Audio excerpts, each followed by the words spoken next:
नमस्कार दोस्तों, आप सबका स्वागत है। क्लास 10th विज्ञान का अति महत्वपूर्ण ऑब्जेक्टिव प्रश्न। यह सभी प्रश्न बिहार बोर्ड मैट्रिक फाइनल परीक्षा 2025 में पूछे जाएंगे। अगर आप बिहार बोर्ड मैट्रिक फाइनल परीक्षा विज्ञान में अधिक अंक नंबर लाना चाहते हैं तो आप इस वीडियो को अंत तक देखें। बिल्कुल ऐसे ही ऑब्जेक्टिव विज्ञान में आएंगे। तो देखिए, पहला नंबर प्रश्न है, मीटर से निम्नलिखित में किसे मापा जाता है? मीटर से निम्नलिखित में किसे मापा जाता है? ऑप्शन ए धारा, ऑप्शन बी आवेश, ऑप्शन सी विभव, ऑप्शन डी विद्युत शक्ति। तो ऑप्शन नंबर ए बिल्कुल सही है, धारा को मापा जाता है मीटर से। अगला प्रश्न देखिए, निम्नलिखित में से कौन उपकरण विद्युत धारा की उपस्थिति दर्शाता है? निम्नलिखित में से कौन उपकरण विद्युत धारा की उपस्थिति दर्शाता है? Galvanometer, motor, generator, volt meter. तो गैल्वेनोमीटर ऑप्शन नंबर ए सही है। एम्पियर घंटा मात्रक है। एम्पियर घंटा मात्रक है। एम्पियर घंटा मात्रक है आवेश का। ऑप्शन नंबर ए सही है, आवेश।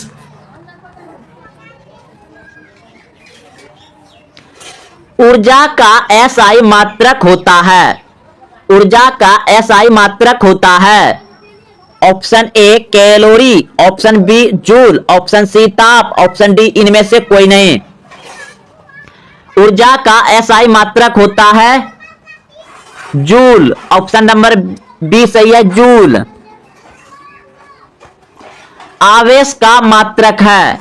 आवेश का मात्रक है। Option A coulomb, option B volt, option C ampere, option D इनमें से कोई नहीं। आवेश का मात्रक है कूलॉम। ऑप्शन नंबर ए सही है। अगला प्रश्न देखिए, एक वोल्ट कहलाता है। एक वोल्ट कहलाता है एक जूल बटे कूलॉम। ऑप्शन नंबर बी सही है, एक जूल बटे कूलॉम कहलाता है एक वोल्ट। विभवांतर मापने वाले यंत्र को कहा जाता है। विभवांतर मापने वाले यंत्र को कहा जाता है। विभवांतर मापने वाले यंत्र को कहा जाता है volt metre. Option number B सही है, वोल्ट मीटर।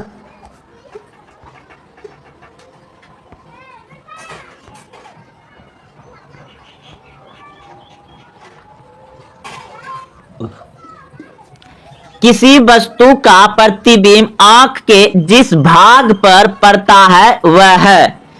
किसी वस्तु का प्रतिबिंब आंख के जिस भाग पर पड़ता है वह है। Option A cornea, option B retina, option C पुतली, ऑप्शन डी आइरिस। तो आंख में प्रतिबिंब बनता है रेटिना पर। ऑप्शन नंबर बी सही है, रेटिना। अगला प्रश्न देखिए, आंख व्यवहार होता है। आंख व्यवहार होता है अवतल दर्पण की तरह, ऑप्शन बी उत्तल लेंस की तरह, ऑप्शन सी समतल दर्पण की तरह, ऑप्शन डी इनमें से कोई नहीं। आंख व्यवहार होता है उत्तल लेंस की तरह। ऑप्शन बी सही है। मानव नेत्र में जिस प्रकार का लेंस पाया जाता है, सॉरी प्रश्न है आपका, मानव नेत्र में किस प्रकार का लेंस पाया जाता है? तो अभी तुरंत प्रश्न हो चुका है, उत्तल लेंस। मानव नेत्र में किस प्रकार का लेंस पाया जाता है? उत्तल लेंस। ऑप्शन नंबर ए सही है। मानव नेत्र में जो बिंदु प्रकाश के लिए बिल्कुल सुग्रोही नहीं होता उसे कहते हैं अंध बिंदु कहते हैं। ऑप्शन नंबर ए सही है, अंध बिंदु। मानव नेत्र जिस भाग पर प्रतिबिंब बनता है वह है। मानव नेत्र जिस भाग पर प्रतिबिंब बनता है वह है।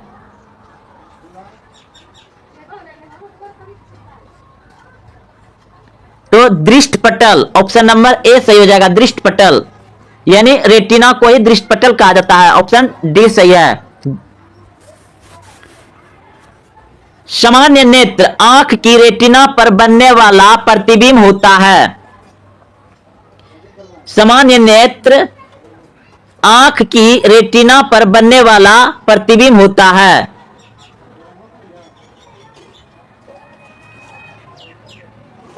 वास्तविक और उल्टा, वास्तविक और उल्टा, ऑप्शन सी सही है। सामान्य नेत्र आंख की रेटिना पर कैसा प्रतिबिंब बनता है? वास्तविक और उल्टा, ऑप्शन सी सही है। वास्तविक और उल्टा आंख में प्रतिबिंब बनता है रेटिना पर।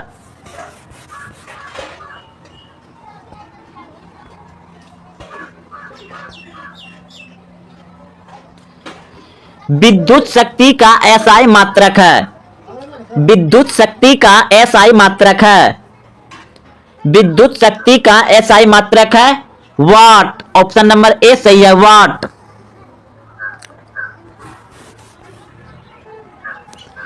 एक किलोवाट घंटा का व्यवहारिक मात्रक क्या है? एक किलोवाट घंटा का व्यवहारिक मात्रक क्या है? यूनिट। ऑप्शन नंबर ए सही है, यूनिट। एक जूल का मान होता है।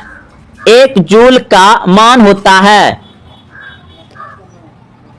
एक जूल का मान होता है 0.24 कैलोरी। ऑप्शन नंबर बी सही है, 0.24 कैलोरी।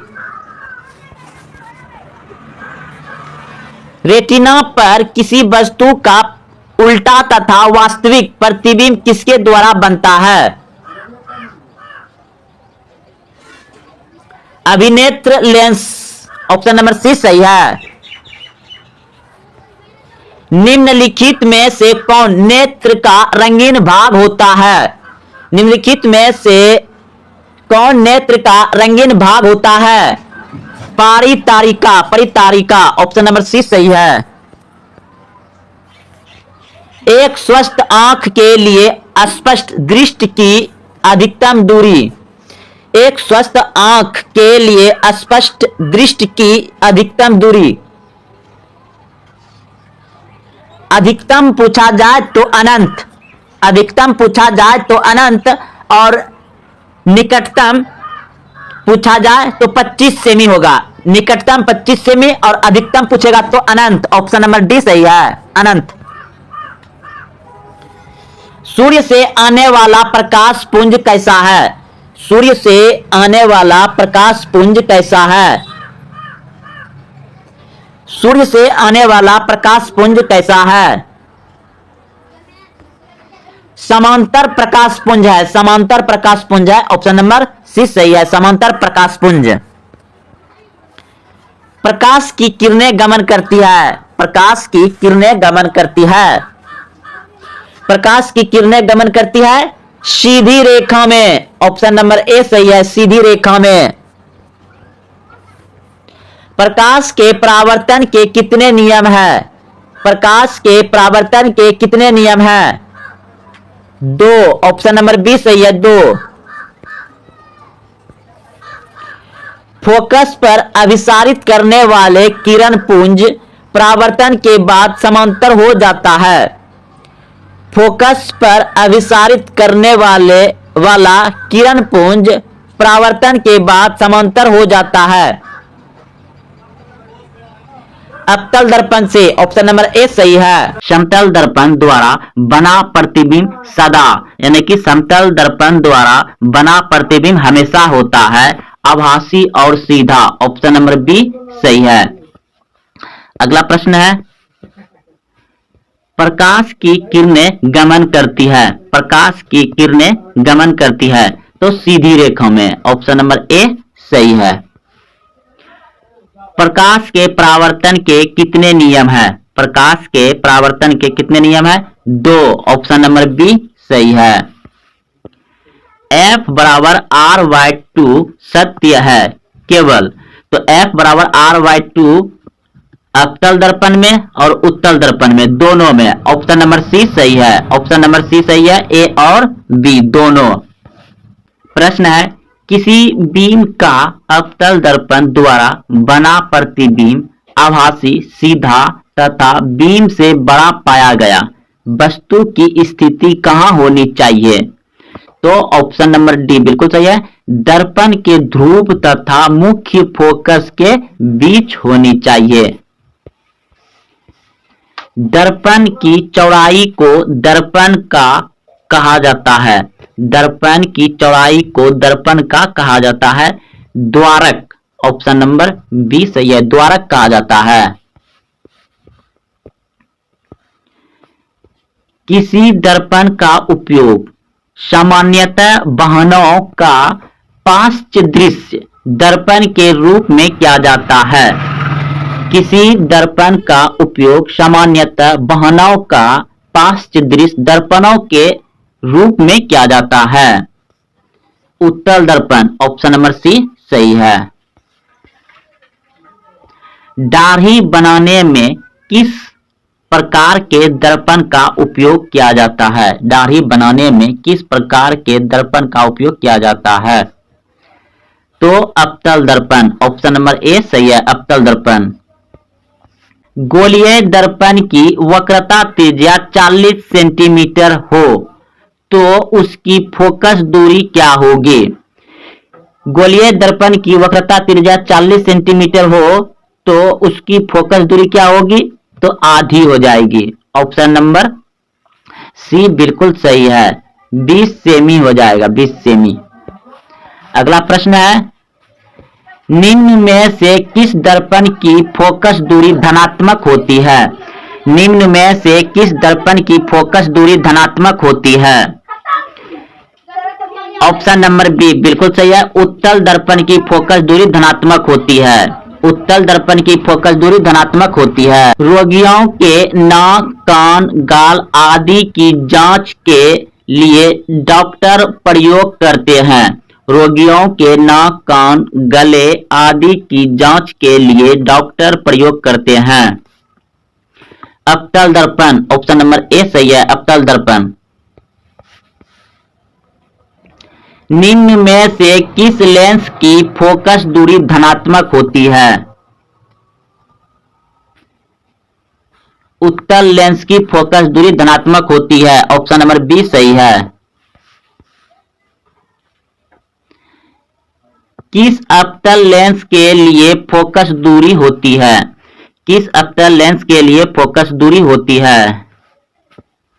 ऋणात्मक, ऋणात्मक। किसी अवतल लेंस के लिए फोकस दूरी होती है ऋणात्मक। अवतल उत्तल का होता है फोकस दूरी धनात्मक और अवतल का होता है ऋणात्मक। किसी लेंस द्वारा उत्पन्न आवर्धन का एसआई मात्रक क्या है? मात्र विहीन, ऑप्शन नंबर डी सही है, मात्र विहीन। याद रखिएगा, किसी लेंस द्वारा उत्पन्न आवर्धन का एसआई मात्रक क्या होता है? आवर्धन का एसआई मात्रक होता है मात्र विहीन, ऑप्शन नंबर डी सही है। लेंस में मुख्य फोकस की संख्या कितनी है? लेंस में मुख्य फोकस की संख्या कितनी है?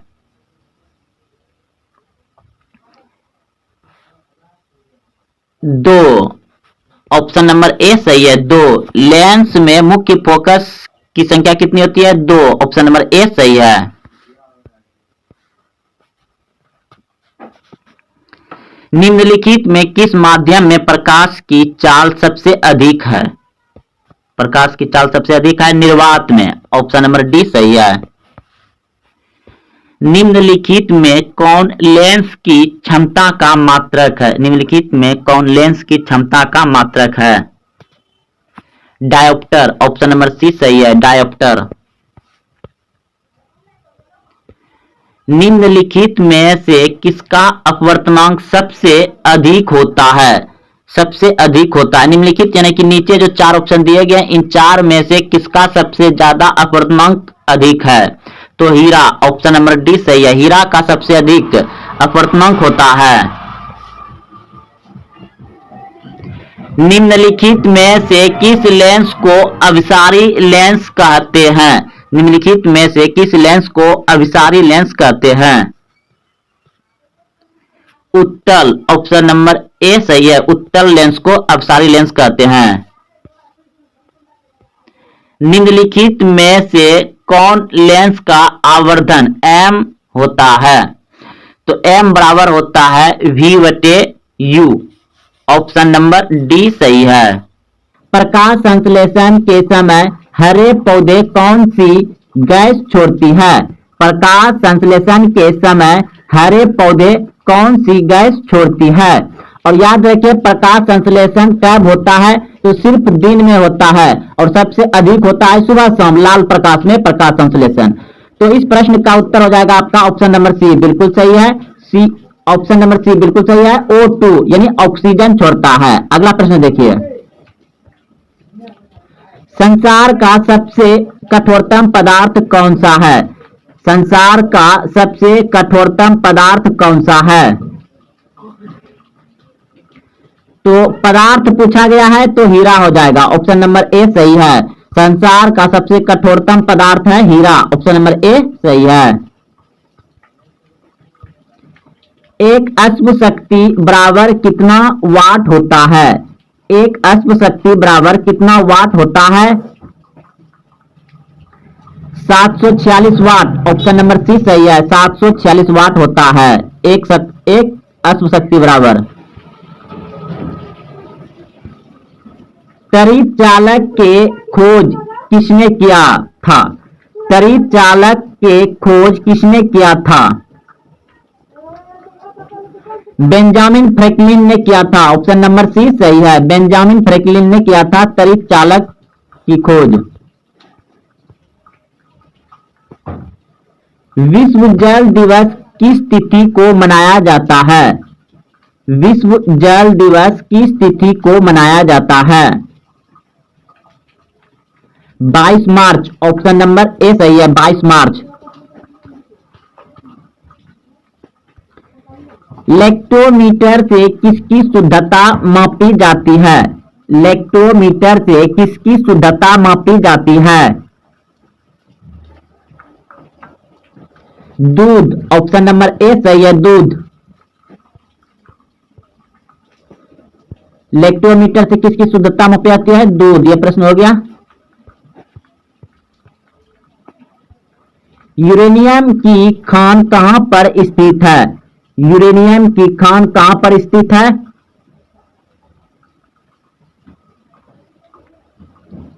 Jadugoda, Jharkhand. Option number C सही है।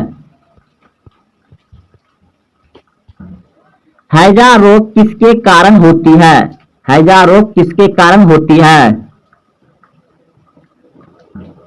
जीवाणु। ऑप्शन नंबर सी सही है। जीवाणु। भूकंप की तीव्रता किससे मापी जाती है? भूकंप की तीव्रता किससे मापी जाती है? सिस्मोग्राफ। ऑप्शन नंबर सी सही है। सिस्मोग्राफ भूकंप की तीव्रता मापी जाती है सिस्मोग्राफ से।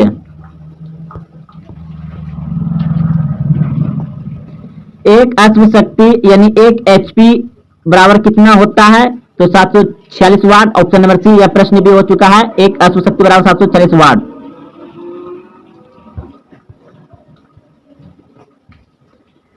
चाय की खेती के लिए उपयुक्त मिट्टी कौन है? चाय की खेती के लिए उपयुक्त मिट्टी कौन है? लेटेराइट मिट्टी। ऑप्शन नंबर सी सही है। लेटेराइट मिट्टी। ऑपरेशन फ्लड का संबंध किससे है? ऑपरेशन फ्लड का संबंध किससे है? दूध। ऑप्शन नंबर बी सही है। दूध। ऑपरेशन फ्लड का संबंध किससे है? दूध उत्पादन से, दूध से।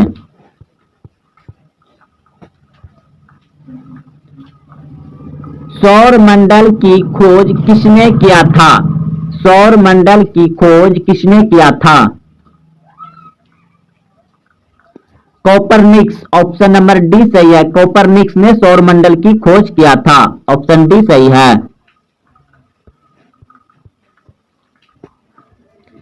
रतौंधी किसकी कमी के कारण होती है? रतौंधी किसकी कमी के कारण होती है? Vitamin A, vitamin B, vitamin C, vitamin D. रतौंधी किसके कमी के कारण होती है? विटामिन ए के कमी से रतौंधी होता है। ऑप्शन ए सही है। और विटामिन डी जो कहां से प्राप्त होता है? तो सूर्य के प्रकाश से।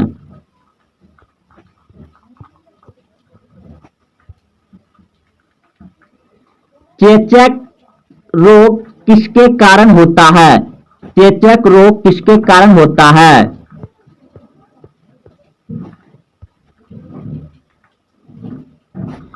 चेचक रोग किसके कारण होता है? विषाणु। ऑप्शन नंबर बी सही है, विषाणु।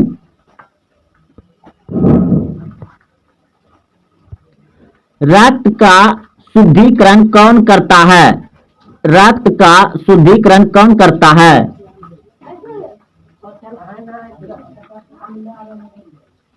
किडनी। ऑप्शन नंबर बी सही है। रक्त का शुद्धिकरण कौन करता है? किडनी। ऑप्शन नंबर बी सही है।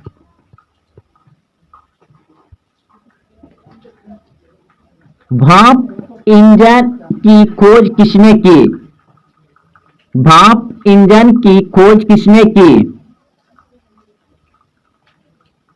भाप इंजन की खोज किया था James Watt. Option number B सही है, जेम्स वाट।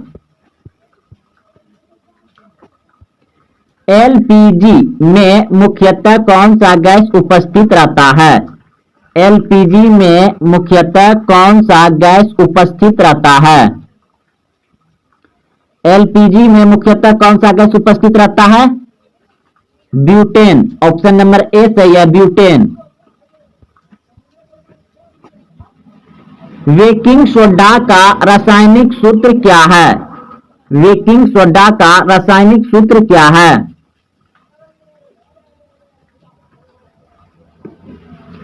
बेकिंग सोडा का रासायनिक सूत्र क्या है?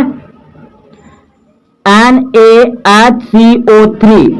ऑप्शन नंबर सी सही है, NaHCO3। बेकिंग सोडा का रासायनिक सूत्र है NaHCO3। ऑप्शन सी सही है। डायनमो प्रवर्तित करता है। डायनमो प्रवर्तित करता है।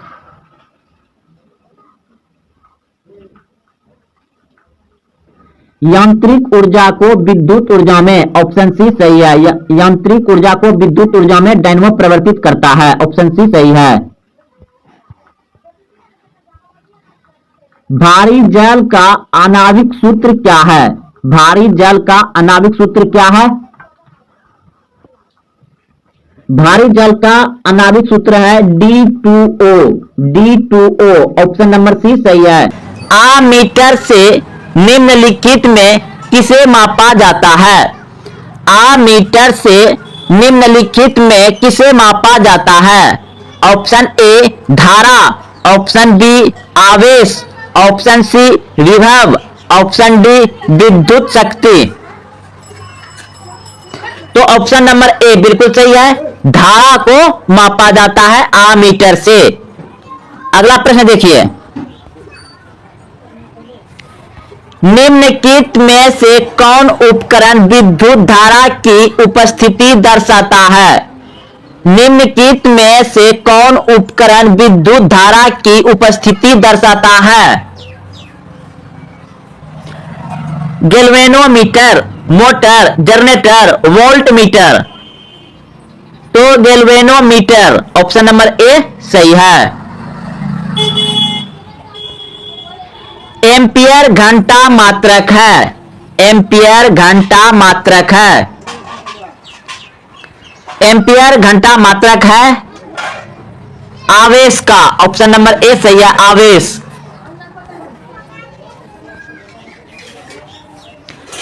ऊर्जा का एसआई मात्रक होता है।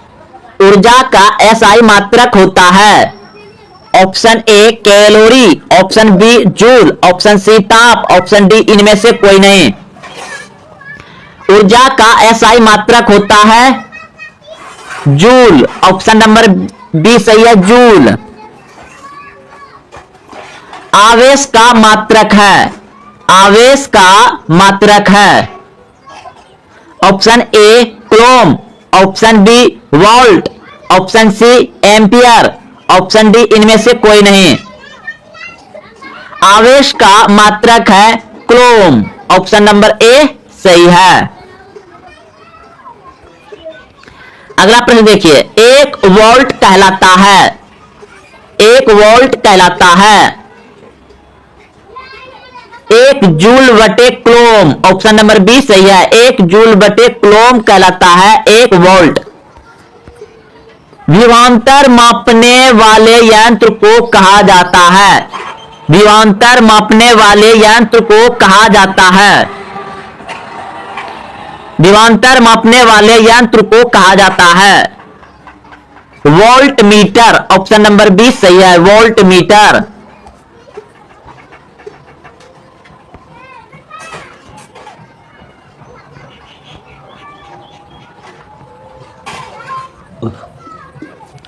किसी वस्तु का प्रतिबिंब आंख के जिस भाग पर पड़ता है वह है? किसी वस्तु का प्रतिबिंब आंख के जिस भाग पर पड़ता है वह है? Option A cornea, option B retina, option C पुतली, ऑप्शन डी आइरिस। तो आंख में प्रतिबिंब बनता है रेटिना पर, ऑप्शन नंबर बी सही है, रेटिना। अगला प्रश्न देखिए, आंख व्यवहार होता है, आंख व्यवहार होता है अवतल दर्पण की तरह, ऑप्शन बी उत्तल लेंस की तरह, ऑप्शन सी समतल दर्पण की तरह, ऑप्शन डी इनमें से कोई नहीं। आंख व्यवहार होता है उत्तल लेंस की तरह, ऑप्शन बी सही है। मानव नेत्र में जिस प्रकार का लेंस पाया जाता है, सॉरी प्रश्न है आपका, मानव नेत्र में किस प्रकार का लेंस पाया जाता है? तो अभी तुरंत प्रश्न हो चुका है, उत्तल लेंस। मानव नेत्र में किस प्रकार का लेंस पाया जाता है? उत्तल लेंस, ऑप्शन नंबर ए सही है। मानव नेत्र में जो बिंदु प्रकाश के लिए बिल्कुल सुगोही नहीं होता उसे कहते हैं? अंध बिंदु कहते हैं, ऑप्शन नंबर ए सही है, अंध बिंदु। मानव नेत्र जिस भाग पर प्रतिबिंब बनता है वह है? मानव नेत्र जिस भाग पर प्रतिबिंब बनता है वह है?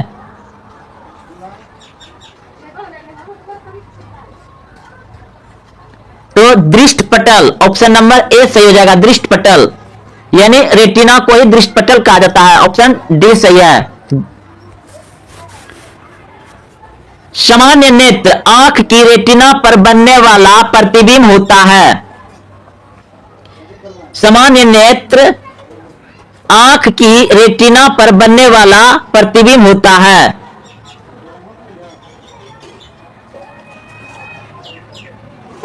वास्तविक और उल्टा, वास्तविक और उल्टा, ऑप्शन सी सही है। सामान्य नेत्र आंख की रेटिना पर कैसा प्रतिबिंब बनता है? वास्तविक और उल्टा, ऑप्शन सी सही है, वास्तविक और उल्टा आंख में प्रतिबिंब बनता है रेटिना पर।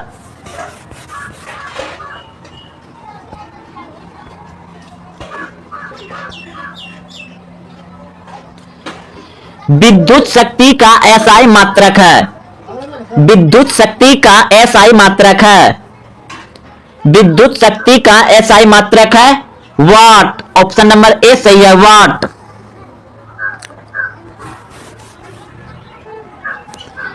एक किलोवाट घंटा का व्यवहारिक मात्रक क्या है? एक किलोवाट घंटा का व्यवहारिक मात्रक क्या है?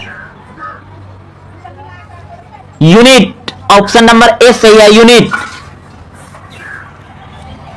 एक जूल का मान होता है, एक जूल का मान होता है, एक जूल का मान होता है 0.24 कैलोरी, ऑप्शन नंबर बी सही है, 0.24 कैलोरी। रेटिना पर किसी वस्तु का उल्टा तथा वास्तविक प्रतिबिंब किसके द्वारा बनता है? अभिनेत्र लेंस, ऑप्शन नंबर सी सही है। निम्नलिखित में से कौन नेत्र का रंगीन भाग होता है? निम्नलिखित में से कौन नेत्र का रंगीन भाग होता है? परितारिका, परितारिका, ऑप्शन नंबर सी सही है। एक स्वस्थ आंख के लिए स्पष्ट दृष्टि की अधिकतम दूरी। एक स्वस्थ आंख के लिए स्पष्ट दृष्टि की अधिकतम दूरी। अधिकतम पूछा जाए तो अनंत, अधिकतम पूछा जाए तो अनंत, और निकटतम पूछा जाए तो 25 सेमी होगा। निकटतम 25 सेमी और अधिकतम पूछेगा तो अनंत। ऑप्शन नंबर डी सही है, अनंत। सूर्य से आने वाला प्रकाश पुंज कैसा है? सूर्य से आने वाला प्रकाश पुंज कैसा है? सूर्य से आने वाला प्रकाश पुंज कैसा है? समांतर प्रकाश पुंज है, समांतर प्रकाश पुंज है। ऑप्शन नंबर सी सही है, समांतर प्रकाश पुंज। प्रकाश की किरणें गमन करती है। प्रकाश की किरणें गमन करती है। प्रकाश की किरणें गमन करती है सीधी रेखा में। ऑप्शन नंबर ए सही है, सीधी रेखा में। प्रकाश के परावर्तन के कितने नियम हैं? प्रकाश के परावर्तन के कितने नियम हैं? 2। ऑप्शन नंबर बी सही है, 2। फोकस पर अभिसारित करने वाले किरण पुंज परावर्तन के बाद समांतर हो जाता है। फोकस पर अभिसारित करने वाला किरण पुंज परावर्तन के बाद समांतर हो जाता है अवतल दर्पण से। ऑप्शन नंबर ए सही है। दोस्तों यह क्लास 10th विज्ञान का बहुत इंपॉर्टेंट ऑब्जेक्टिव प्रश्न थे। आप इन वीडियो को एक दो बार देखें और सभी प्रश्न का उत्तर अच्छे से याद कर लें, क्योंकि बिल्कुल ऐसे ही ऑब्जेक्टिव आपको बिहार बोर्ड मैट्रिक फाइनल परीक्षा विज्ञान में ऑब्जेक्टिव पूछे जाएंगे। अगर आप नए हैं तो चैनल को सब्सक्राइब करें और अपने दोस्तों में शेयर करें, वीडियो को लाइक करें और कमेंट करें कि आप पहले से कितने प्रश्न का उत्तर जान रहे हैं। तो फिर मिलते हैं अगले वीडियो में। जय हिंद, जय भारत। प्रकाश संश्लेषण की क्रिया होती है। प्रकाश संश्लेषण की क्रिया होती है। आपके सामने ऑप्शन 4 दिया गया है, तो बताइए इनमें से कौन सही है। तो इस प्रश्न का उत्तर अगर आप सी सोचे थे तो बिल्कुल सही सोचे हैं। प्रकाश संश्लेषण की क्रिया होती है हरे पौधे में, हरे पौधे में। अगला प्रश्न है, अगला प्रश्न है 2 नंबर। ग्लूकोज के एक अणु में ऑक्सीजन के कितने परमाणु होते हैं? ग्लूकोज के एक अणु में ऑक्सीजन के कितने परमाणु होते हैं? तो दोस्तों ग्लूकोज का सूत्र होता है C6H12 और O6 होता है। तो इसी में पूछा गया है ऑक्सीजन, यानी कि ऑक्सीजन के कितने परमाणु होता है? तो O ऑक्सीजन, तो आपका 6 हो जाएगा। ऑप्शन नंबर बी सही है, 6। अगला प्रश्न है, किस खाद्य पदार्थ से हम उचित मात्रा में आयोडीन प्राप्त हो सकता है? किस खाद्य पदार्थ से हमें उचित मात्रा में आयोडीन प्राप्त हो सकता है? ऑप्शन आपके सामने 4 दिखाया गया है। चीनी, चावल, नमक, इनमें से कोई नहीं। तो ऑप्शन नंबर सी सोचे तो बिल्कुल सही सोचे हैं, नमक। नमक से आयोडीन प्राप्त उचित मात्रा में किया जा सकता है। अगला प्रश्न है आपका 4 नंबर। देखिए 4 नंबर का प्रश्न, सोचिए क्या होगा आंसर। प्रश्न है, मनुष्य और अन्य मांसाहारी जीव निम्नलिखित में किसका पाचन नहीं कर पाते हैं? मनुष्य और अन्य मांसाहारी जीव निम्नलिखित में किसका पाचन नहीं कर पाते? तो सेल्यूलोज का। ऑप्शन नंबर बी सही है, सेल्यूलोज का पाचन मनुष्य और मांसाहारी जीव नहीं कर पाता है। ऑप्शन नंबर बी सही है। अगला प्रश्न है, निम्न में से परजीवी पादप का उदाहरण क्या है? निम्न में से परजीवी पादप का उदाहरण क्या है? तो आपका ऑप्शन नंबर बी बिल्कुल सही है, आइस्कुट। ऑप्शन नंबर बी सही है। 6 नंबर प्रश्न है, मनुष्य के मुख गुहा में कितने जोड़े लाल ग्रंथियां पाई जाती हैं? मनुष्य के मुख गुहा में कितने जोड़े लाल ग्रंथियां पाई जाती है? तो ऑप्शन नंबर सी बिल्कुल सही है, 3 जोड़े पाई जाती है। अगला प्रश्न है, दांत की सबसे ऊपरी परत है, दांत की सबसे ऊपरी परत है इनामेल। ऑप्शन नंबर बी सही है। अगला प्रश्न है, मुख गुहा में आहार का कौन सा भाग का पाचन होता है? मुख गुहा में आहार का कौन सा भाग पाचन होता है? कार्बोहाइड्रेट का। ऑप्शन नंबर बी सही है। अगला प्रश्न है, सुपोषी पोषण के लिए आवश्यक है, सुपोषी पोषण के लिए आवश्यक है। तो इनमें हो जाएगा सभी, वर्णहरित, सूर्य का प्रकाश, कार्बन डाइऑक्साइड, इनमें सभी सुपोषी पोषण के लिए आवश्यक है, इनमें सभी। ऑप्शन नंबर डी सही है। अगला प्रश्न है,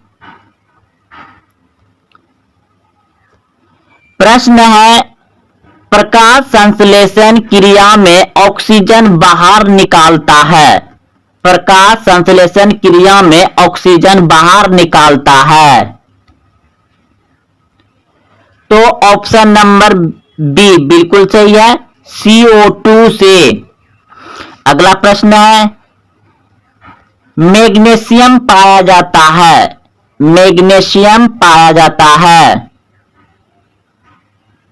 तो ऑप्शन नंबर ए बिल्कुल सही है, मैग्नीशियम पाया जाता है क्लोरोफिल में।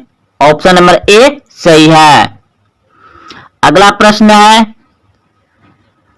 क्लोरोफिल वर्णक का रंग है, यानी कि क्लोरोफिल वर्णक का रंग कैसा होता है? तो ऑप्शन नंबर ए बिल्कुल सही है, क्लोरोफिल वर्णक का रंग होता है हरा। ऑप्शन नंबर ए सही है। अगला प्रश्न है,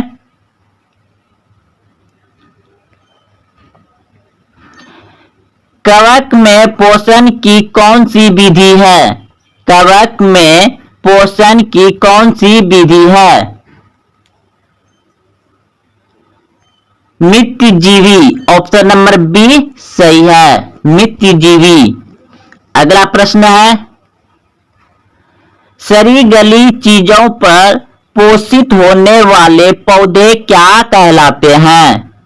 सरीगली चीजों पर पोषित होने वाले पौधे क्या कहलाते हैं? तो ऑप्शन नंबर बी बिल्कुल सही है, मितजीवी कहलाती है। अगला प्रश्न है, पत्तियों में गैसों का आदान प्रदान कहाँ होता है? पत्तियों में गैसों का आदान प्रदान कहाँ होता है? तो रंध्र में। ऑप्शन नंबर बी सही है, रंध्र में गैसों का आदान प्रदान होता है, पत्तियों में, रंध्र में। अगला प्रश्न है, शरीर की सबसे बड़ी ग्रंथि कौन है? शरीर की सबसे बड़ी ग्रंथि कौन है? तो ऑप्शन नंबर सी बिल्कुल सही है, यकृत। शरीर की सबसे बड़ी ग्रंथि है यकृत। ऑप्शन नंबर सी सही है।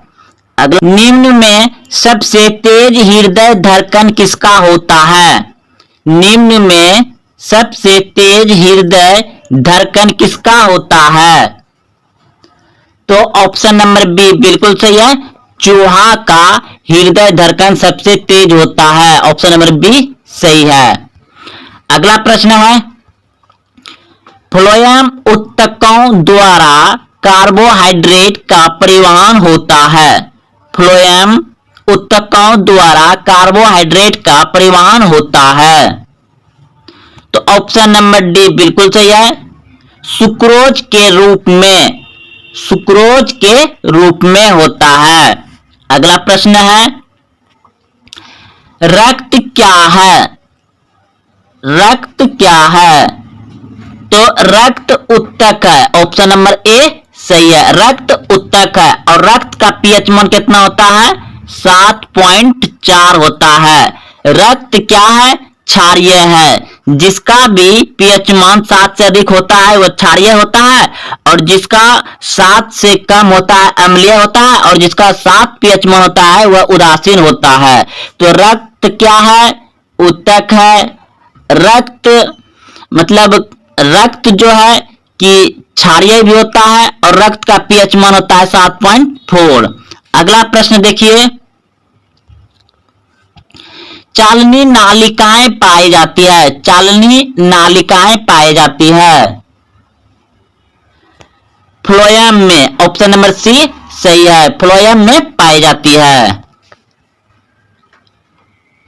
अगला प्रश्न है, आरबीसी की जीवन अवधि होती है। आरबीसी की जीवन अवधि होती है। तो आरबीसी यानी लाल रक्त कण का जीवन काल होता है 120 दिन। ऑप्शन नंबर ए सही है, 120 दिन। अगला प्रश्न है,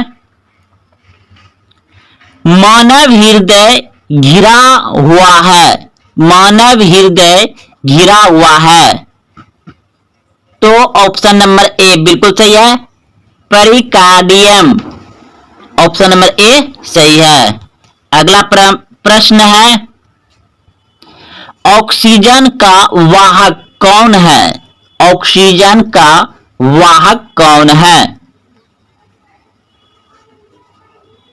तो ऑक्सीजन का वाहक हो जाएगा आपका ऑप्शन नंबर सी बिल्कुल सही है, आरबीसी। आरबीसी यानी कि लाल रक्त कण। लाल रक्त कण हम लोग जो श्वास यानी ऑक्सीजन जो लेते हैं उसका पूरा शरीर में 23 सेकेंड में पूरा एक चक्कर लगा देता है। तो ऑक्सीजन का वाहक हो गया आपका आरबीसी। ऑप्शन नंबर सी सही है। अगला प्रश्न है, संवहन ऊतक के रूप में पाए जाते हैं। संवहन ऊतक के रूप में पाए जाते हैं। तो ऑप्शन नंबर डी सही हो जाएगा, दोनों। ऑप्शन नंबर डी सही है, यानी जाइलम और फ्लोएम ये संवहन ऊतक के रूप में पाए जाते हैं। संवहन यानी कि एक जगह से दूसरी जगह ले जाना। तो ये हो गया आपका जाइलम। जाइलम जानते हैं कि ये पौधे में क्या करता है, जमीन से लवण खनिज पदार्थ को ऊपर ले जाता है, और फ्लोएम क्या करता है, ग्लूकोज जो पत्ती में भोजन बनता है उसको तने तक यानी कि हर जगह पहुंचाया जाता है।